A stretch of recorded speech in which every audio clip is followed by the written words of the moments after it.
नमस्कार दोस्तों, स्वागत है आपका ओनली पीसीएस पर। आज देखिए हम लोग डे 2 के प्रश्न देखेंगे जो हमारे पेपर 5 और 6 के चल रहे हैं आंसर राइटिंग। उसमें हमारा ये डे 2 का मॉडल आंसर है। तो आप देख सकते हैं इस तरीके से मॉडल आंसर आपको दिए जाते हैं और साथ ही में आप प्रश्नों को लिख के भेजते हैं, वो इवैल्यूएट होकर आपको मिल जाते हैं। तो ये पेपर 5 और 6 की आंसर राइटिंग है, जिनको ज्वाइन करनी है वो कर सकते हैं। इसकी टोटल फीस 999 रुपये है और ये मेंस तक रहेगा आपका, और लगातार मेंस के 2 प्रश्न आपको इसमें मिलते रहेंगे। ठीक है, तो तब तक आपका कम से कम 2 बार ये फिनिश हो जाएगा। और जिनको भी क्रैश कोर्स करना है तो वो भी कर सकते हैं, उसमें सब कुछ इंक्लूड रहेगा आपका। जितने भी 6 पेपर हैं उन सबकी आंसर राइटिंग बार बार कराई जाएगी, तो इससे भी आप ज्वाइन कर सकते हैं। इसकी फीस 4500 रुपये है। ठीक है, तो ये इन्फॉर्मेशन थी। बाकी चलते हैं प्रश्न नंबर 1 है डे 2 का। डे 2 में ये हमारा प्रश्न है उत्तर प्रदेश में बुनियादी ढांचे के महत्व को समझाते हुए इसके समक्ष उत्पन्न चुनौतियों को स्पष्ट कीजिए और इस दिशा में सरकारी प्रयासों को भी बताना है आपको। ठीक है, तो ये देखते हैं हम लोग। भूमिका में देखिए ये देना है आपको। भूमिका दे दी गई है कि उत्तर प्रदेश की अर्थव्यवस्था में बुनियादी ढांचे का महत्वपूर्ण स्थान है। यह न केवल राज्य की आर्थिक गतिविधियों को गति देता है बल्कि सामाजिक और आर्थिक विकास में भी सहायक है। बेहतर बुनियादी ढांचे से रोजगार के अवसर बढ़ते हैं, व्यापार में सुगमता होती है और लोगों की जीवन की गुणवत्ता में सुधार होता है। तो इसी को आप भी शॉर्ट करके इसे अपने शब्दों में लिख सकते हैं। अब इसका सीधा सीधा देखिए प्रश्न का जो की पॉइंट है, एक महत्व है, चुनौतियाँ हैं और सरकारी प्रयास है। तो ये 3 की पॉइंट हो गए। बाकी इंट्रो और कंक्लूजन आपका वो अलग रहता है। ठीक है, ये 3 कीवर्ड हैं आपके। महत्व देख लेते हैं। महत्व में देखिए क्या देखना है। महत्व आपका इधर है, आर्थिक विकास। तो बेहतर सड़कों, पुलों, परिवहन सुविधाओं से व्यापार और उद्योग को बढ़ावा मिलता है। विदेशी और घरेलू निवेशकों को आकर्षित करने में मदद मिलती है। रोजगार सृजन, देखिए निर्माण और रखरखाव गतिविधियों से बड़ी संख्या में रोजगार के अवसर उत्पन्न होते हैं। सामाजिक लाभ में दिखा देंगे आपके स्वास्थ्य एवं शिक्षा सेवाओं की पहुंच में सुधार होता है। ग्रामीण और शहरी क्षेत्रों के बीच संपर्क बढ़ता है, जिससे समग्र विकास होता है। अब इसके समक्ष जो चुनौतियां उनको दिखा दीजिए, क्योंकि इतना ही स्पेस रहता है। अब जहां भी आपको कुछ डेटा फैक्ट ऐड करना हो वो कर सकते हैं, नोट्स से कुछ पॉइंट ऐड करने हैं वो कर सकते हैं। तो इस तरीके से आप लिख सकते हैं। चुनौतियों में देखिए वित्तीय बाधाएं हैं कुछ, जैसे परियोजनाओं के लिए आवश्यक धनराशि की कमी है ना। और उदाहरण देख लीजिए इसका, कानपुर मेट्रो परियोजना को वित्तीय समस्याओं के कारण बार बार देरी का सामना करना पड़ा। और अगला है प्रोजेक्ट का समय पर पूरा न होना। तो ये देखिए कई बुनियादी ढांचा परियोजनाएं समय पर पूरी नहीं होती हैं, जिससे लागत में वृद्धि हो जाती है और परियोजनाओं की प्रभावशीलता कम हो जाती है। उदाहरण देख लीजिए, आगरा लखनऊ एक्सप्रेसवे का निर्माण समय सीमा से परे चला गया, जिससे कि कुल लागत में वृद्धि हो गई। और इतना ही नहीं, देखिए आज जो 13 जून है उसमें जो आया है न्यूज़, उसके अनुसार देखिए लगभग 400 ऐसी परियोजनाएं हैं जो कि पूरी नहीं हुई हैं, यानी समय से पूरी नहीं हुई हैं। इतनी 400 लगभग। तो इस आंकड़े को भी आप यूज़ कर सकते हैं, जो कि वैसा लिखेंगे राष्ट्रीय स्तर पर। तो ये यूपी के दृष्टिकोण से है ये वाली चीज़ें। तो भू अधिग्रहण और पर्यावरणीय समस्याएं, भूमि अधिग्रहण की प्रक्रिया में देरी और पर्यावरणीय नियमों के पालन में कठिनाई, यानी उनकी मंजूरी नहीं मिल पाती है। उदाहरण देखिए, पूर्वांचल एक्सप्रेसवे परियोजना में भूमि अधिग्रहण में देरी के कारण इसके निर्माण में बाधा आई। और तकनीकी और प्रशासनिक समस्याएं भी हैं। आधुनिक तकनीकों का अभाव है, प्रशासनिक ढांचे में सुधार की आवश्यकता है। तो ये चीज़ें हैं। और उदाहरण देख लीजिए इसका, कई ग्रामीण क्षेत्रों में सड़क निर्माण परियोजनाओं में आधुनिक तकनीकों और उपकरणों की कमी के कारण धीमी प्रगति देखी गई है।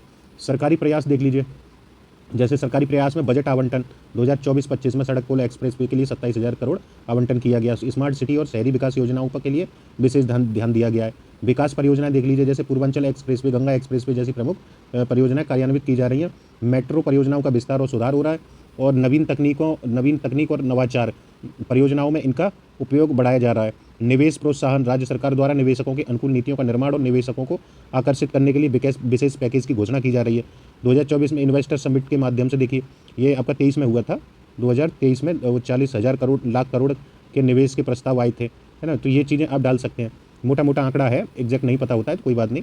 निष्कर्ष देख लीजिए, बुनियादी ढांचे का विकास उत्तर प्रदेश की आर्थिक और सामाजिक प्रगति के लिए अनिवार्य है। राज्य सरकार द्वारा उठाए जा रहे प्रयास सराहनीय है, लेकिन इन प्रयासों को और अधिक प्रभावी बनाने के लिए वित्तीय, तकनीकी और प्रशासनिक सुधारों की आवश्यकता है। सही दिशा में उठाए गए कदम उनके कुशल कार्यान्वयन से उत्तर प्रदेश के समग्र विकास को गति मिल सकती है। और आप जोड़ सकते हैं, किसी लक्ष्य से जोड़ सकते हैं, जैसे 1 ट्रिलियन इकोनॉमी है, एसडीजी गोल से जोड़ सकते हैं। तो इस निष्कर्ष को आप जोड़ने की कोशिश करिए इस तरीके से। अब चलते हैं, अगला प्रश्न है प्रश्न नंबर 2। ठीक है, तो इस तरीके से आप लिख सकते हैं। इसमें प्रश्न है उत्तर प्रदेश में भौतिक संसाधनों के महत्व को समझाते हुए उसके समक्ष उत्पन्न चुनौतियां बतानी है।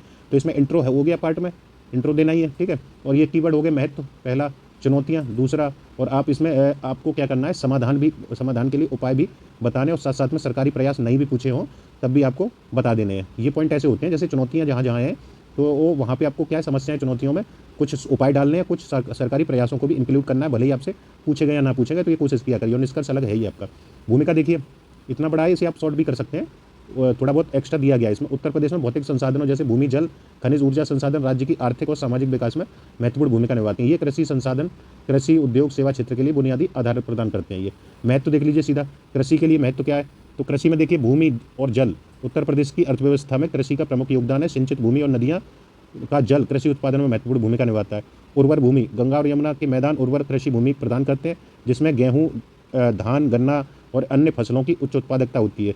2023-24 में कृषि क्षेत्र ने राज्य की जीडीपी में, यानी जीएसडीपी है, या राज्य की जीडीपी लिख सकते हैं या जीएसडीपी सीधा लिख सकते हैं, लगभग 25% का योगदान दिया है कृषि क्षेत्र ने। ठीक है, उद्योग देख लीजिए आगे। उद्योग में है खनिज संसाधन, राज्य में पाए जाने वाले खनिज जैसे कि सिलिका, चूना पत्थर, गंधक उद्योग महत्वपूर्ण है। ऊर्जा संसाधन देख लीजिए, कोयला, पनबिजली संसाधन ऊर्जा उत्पादन में सहायक है, जो उद्योगों को ऊर्जा आपूर्ति सुनिश्चित करते हैं। राज्य में कुल ऊर्जा उत्पादन का 60% कोयला आधारित है ना। आगे देखते हैं जल, ये इस तरीके का डेटा आपको पता होना चाहिए। जल संसाधन, नदियों का जल, गंगा, यमुना, अन्य नदियां न केवल कृषि के लिए बल्कि पेयजल और औद्योगिक उपयोग के लिए महत्वपूर्ण है। सिंचाई देख लीजिए, विभिन्न सिंचाई परियोजनाओं और नहरों के माध्यम से कृषि योग्य भूमि की सिंचाई की जा रही है। उदाहरण एक आध दे दीजिए, गंगा यमुना बैराज परियोजना जो भी है ना, काफ़ी सारी हैं ये, लेकिन इतना स्पेस नहीं रहता है। 2023-24 में सिंचित भूमि का कुल क्षेत्रफल 1,120,00,000 हेक्टेयर था। बुनियादी ढांचा, इसमें देखिए परिवहन और संचार, भौतिक संसाधनों का विकास परिवहन और संचार नेटवर्क को मजबूत करता है, जिससे राज्य के आर्थिक गतिविधियों में वृद्धि होती है। राज्य में सड़क नेटवर्क की लंबाई लगभग कितनी है, 2.4 लाख किलोमीटर है। अब चुनौतियों पे आ जाते हैं सीधा, चुनौतियों में क्या क्या है वो देख लेते हैं। देखिए अधिक उपयोग और दोहन, चुनौतियों में भूमि की कमी है, तेजी से बढ़ती जनसंख्या और शहरीकरण के कारण कृषि योग्य भूमि की कमी हो रही है लगातार। जल संसाधनों का दोहन हो रहा है लगातार, नदियों और भूजल का अत्यधिक दोहन जल संकट को जन्म दे रहा है। 2022 में राज्य के 30% से अधिक क्षेत्र को जल संकट का सामना करना पड़ा था। प्रदूषण देख लीजिए, प्रदूषण की समस्या चुनौती है। जल प्रदूषण, उद्योगों और कृषि रसायनों के अंधाधुंध उपयोग से नदियों और भूजल का प्रदूषण, ये जल प्रदूषित हो रहा है। गंगा नदी का प्रदूषण इस सन 2023 में भी उच्च था। वायु प्रदूषण देख लीजिए, उद्योगों और वाहनों से निकलने वाले धुएं से वायु की गुणवत्ता प्रभावित हो रही है। 2023 में राज्य के कई शहरों में गुणवत्ता सूचकांक, वायु गुणवत्ता सूचकांक AQI खतरनाक स्तर पर था, इसमें गाजियाबाद जैसे शहर शामिल थे, तो उनके उदाहरण दे सकते हैं।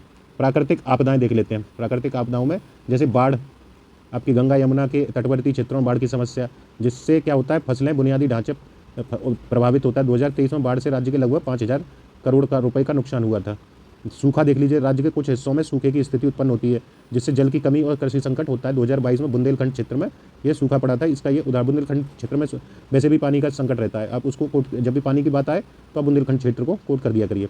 प्रबंधन और नियोजन, अपर्याप्त संसाधन प्रबंधन, भौतिक संसाधनों के प्रभावी प्रबंधन की कमी से संसाधनों का दोहन और प्रदूषण बढ़ रहा है।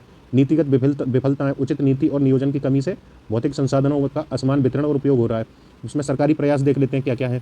जैसे जल संरक्षण, राज्य सरकार विभिन्न जल संरक्षण योजनाओं जैसे कि नहरों का मरम्मत, तालाबों का पुनरुद्धार और वर्षा जल संचयन को प्रोत्साहन दे रही है या कर रही है। भूमि सुधार, कृषि भूमि सुधार और स्थायी कृषि तकनीकों को अपनाने के लिए किसानों को प्रोत्साहित किया जा रहा है।